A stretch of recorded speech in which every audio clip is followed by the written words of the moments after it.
ప్రభుత్వం నుంచి అత్యధికంగా నిధులు గ్రామాలకు విడుదల చేసే బాధ్యత నేను తీసుకుంటా.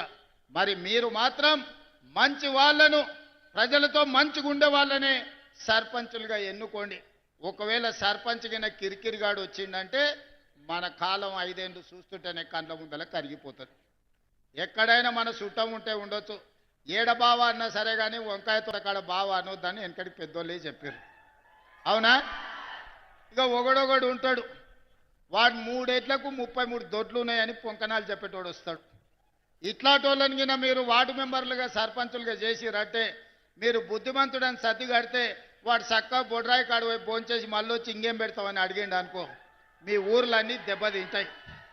అందుకే బుద్ధి ఉన్నోని, మంచి ఆలోచన ఉన్నోని, గ్రామాన్ని అభివృద్ధి చేయాలన్న పట్టుదల ఉన్నోని, స్థానికంగా మంత్రులతోని కలిసి పనిచేసేటోళ్లను, మంత్రుల దగ్గర పోయి కూర్చొని నిధులు తెచ్చుకునేటోళ్ళను.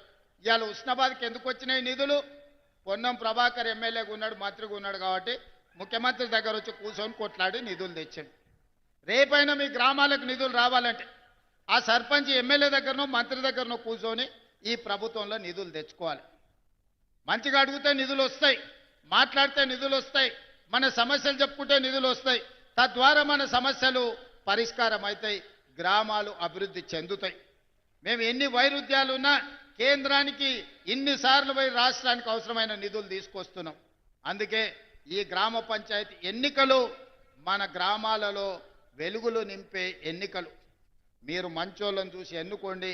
మీ గ్రామాలకు నిధులు ఇచ్చే బాధ్యత, ఈ తెలంగాణ రాష్ట్రాన్ని అభివృద్ధి చేసే బాధ్యత ఈ ప్రభుత్వం తీసుకుంటుంది. ఇంత ఆలస్యమైన ఇన్ని వేల మంది ఉండి ఆశీర్వదించడానికి వచ్చినందుకు మీకందరికీ ధన్యవాదాలు, కృతజ్ఞతలు తెలియజేస్తూ సెలవు తీసుకుంటున్నా. ధన్యవాదాలు మిత్రులారా.